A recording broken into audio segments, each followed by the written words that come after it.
Y'all gather around for a bit, would you? We got to talk about something that's been eating at me lately, and I reckon it's on a lot of your minds, too. Oh, I hear ya. It's about folks like us, working hard, but feeling like, oh, like nobody much gives a darn. Yeah, like we invisible or something. Exactly. And wouldn't you know it, Oliver Anthony, that rich men north of Richmond fella, he's been singing the same tune. He's reading our minds, putting words to what we've been feeling for years. You remember that speech he gave a while back, the one at the art conference back in 25? Oh, yeah, that was something else. He really let loose, went beyond the song. And that's what we're going to dig into today. A deep dive into Oliver Anthony's message. That's right. Now I ain't talking about just repeating his words, but really dissecting them. Unpacking what he meant, what he was getting at. Yep, the parts that make you nod your head and say, dang, that's the truth right there. The stuff that hits you right in the gut. He started off with this image, see, slaves on horseback, princes walking like slaves. Now that's a picture that sticks with you. It makes you wonder, doesn't it? Who really holds the power these days? It's like he flipped the whole idea of power on its head. Makes you think about who we value in society, who we listen to, and who we ignore. You hit the nail on the head there. And that leads right into his whole point about nobodies, Yeah, those folks he kept talking about. After Rich Men blew up, remember, he was flooded with messages, folks pouring their hearts out. From every corner of the country. Talk about addiction, money troubles, and just feeling lost and alone. The forgotten ones. These are the folks he called nobodies. I almost feel like he was taking back the word, Yeah, like reclaiming it. Not in a bad way, but as a way to show how these are the people who are really struggling. The ones who are overlooked and forgotten. The backbone of this country. But here's the thing that really gets me. While these nobodies are busting their humps, working their fingers to the bone, we're busy celebrating folks who, well, let's be honest, ain't doing much of nothing. Not for the real problems, anyway. It's like we got our priorities all messed up. We got everyday people barely keeping their heads above water. Battling real issues, trying to make ends meet. And then you got these celebrities and influencers living in a whole other world. A world of glitz and glamour, detached from reality. And it makes you question, don't it, what we value as a society. It sure does. It's a real head-scratcher. Now, this brings us to something that really gets under my skin. Oh, lay it on me. This whole digital age drain. Yes, the whole internet thing. Anthony threw out this stat that just floored me. You ready for this? Hit me with it. The average teenager is going to spend 30,000 hours on social media. 30,000 hours? 30,000 hours by the time they're 30 years old. Yeah, that's a whole lot of time. That's more time than they spend in school. Makes you wonder what they're learning, don't it? That's exactly what Anthony was worried about. He called it digital dependence. He was concerned about how all that screen time is affecting our brains, especially the youngins. He was afraid it's making us less capable in the real world, less able to deal with real problems. That's a scary thought. He saw it firsthand during those floods in North Carolina a few years back, remember? Oh, yeah, I remember that. Folks were quick to share thoughts and prayers online, but when it came to actually helping, crickets. It was the nobodies, the ones who weren't glued to their phones, who were out there in the thick of it. The ones who put down their devices and got their hands dirty. Helping their neighbors, rebuilding their communities. That's what it's all about, ain't it? Real action, not just empty words. It makes you think, don't it? It sure does. Has all this online time turned us into a bunch of keyboard warriors, more focused on our digital tribes than our real communities? We gotta ask ourselves, are we really connecting with each other, or are we just hiding behind screens? Losing the ability to talk face to face, It's a slippery slope, that's for sure. And that brings us to another point Anthony made that really hit home for me. All right, let's hear it. He was talking about politicians and how we should no longer rely on politicians who bow down to money. Now, ain't that the truth? It sounds familiar, doesn't it? Like something right out of Men North of Richmond. Exactly. But in this speech, he dug even deeper. It's like he was saying the whole system is rigged against us regular folk. Yeah, like the game is set up for us to lose. He was calling out those in power for forgetting about the very people they're supposed to represent. The ones who put him there in the first place. But here's the thing about Anthony. He ain't just a complainer. No, he's a doer. Remember that rural revival project he started? Yeah, the one where he's trying to breathe some life back into small-town America. That right there shows what kind of man he is. He's putting his money where his mouth is. He ain't waiting for the government or some big corporation to come save the day. He's taking matters into his own hands. He believes in the power of everyday folks, the nobodies, to make a difference. And that's what makes his message so inspiring. He's not just pointing fingers. He's saying, let's roll up our sleeves and get to work. And that's something we all need to hear. Amen to that. We can't just sit around and bellyache about the problems. We got to do something about it.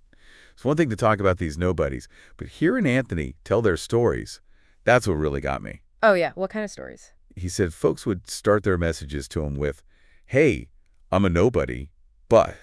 Wow. It was like they felt invisible. Like their struggles didn't matter to anyone. It's heartbreaking, isn't it? It really is.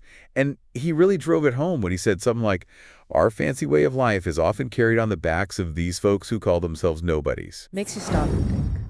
It sure does. Think about it. The folks working 2-3 jobs just to put food on the table. Yeah, the ones keeping the lights on, keeping things running. They're the unsung heroes, but do they get the credit they deserve? Not nearly enough, I'd say.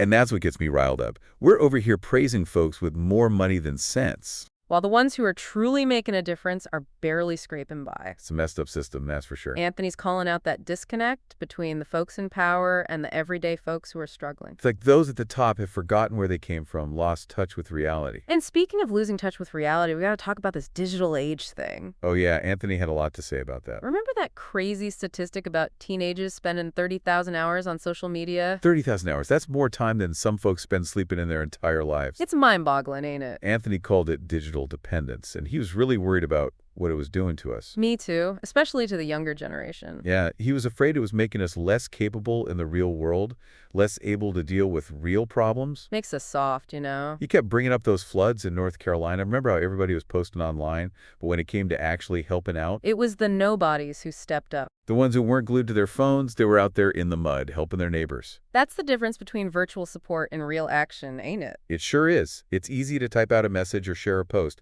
but it takes real effort to actually get out there and make a difference. You can't solve real problems through a screen. And it makes you wonder, don't it? Is all this online time actually making us more isolated? That's a good question. We might have thousands of friends online, but are we really connected to the people in our own communities? I know, I feel that way sometimes. Me too. It's like we're living in these little bubbles, disconnected from the world around us. And that brings us to something else Anthony talked about that really struck a chord with me. Go on. He was talking about how we should no longer rely on politicians who bow down to money.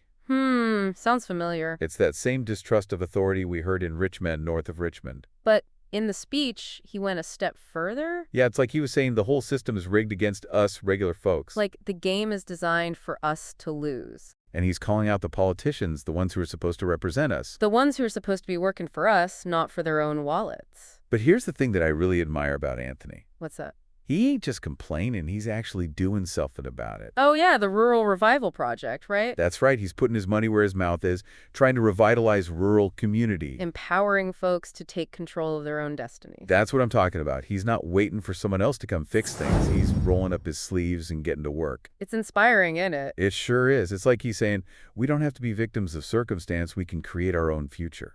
Now that's a message I can get behind. Me too. It's about taking ownership, about community, about self-reliance. It's about remembering that we have the power to change things. Even if it's just in our own little corner of the world. That's where it all starts, right? Exactly. And that's something that really resonates with me, this whole idea of empowering the nobodies. The folks who are often overlooked and underestimated. But they're the ones who are truly making a difference, the ones holding things together. It's a time we start recognizing that, giving them the credit they deserve. It's about shifting our focus, celebrating the unsung heroes. Rejecting the shallow values that our society often promotes. It's about building something real, something meaningful. Something that matters. It's about remembering that we ain't just cogs in a machine. We're human beings with hearts and souls and a desire to make a difference. And when we come together, when we support each other, when we believe in ourselves... there ain't nothing we can't accomplish. Right, so we've been talking a whole lot about Oliver Anthony and his message. About those nobodies, the folks who keep things running. But now we got to get down to brass tacks. What are we going to do about all this? That's the million-dollar question, ain't it? Easy to get overwhelmed, feel like our own little efforts don't amount to a hill of beans. But Anthony, he keeps reminding us even the smallest acts of kindness Yeah, they can ripple outwards. make a bigger difference than we might think. Like checking in on your neighbor, see if they need anything. Letting a hand when you see someone struggling. Supporting those mom and pop shops, the heart of our towns. It might not seem like much, but it all adds up. Every little bit helps. It's about getting our heads out of the digital world and back into the real world. Instead of scrolling through our phones all day. We got to get out there, talk to people face to face. Build those connections, that's what makes life worth living. And think about Anthony himself. His story's proof that one person can spark a fire. He wasn't some fancy politician or nothing. Just a regular fella who saw things weren't right. And he used his voice to speak up for the folks who felt forgotten. And that's something we can all do, no matter who we are. We all got something to offer. Some talent, some scares, some way to make a difference. There's got to be something big and flashy. Could be as simple as listening to a friend who's having a rough time. Or helping an elderly neighbor carry their groceries. Volunteering at the local soup kitchen.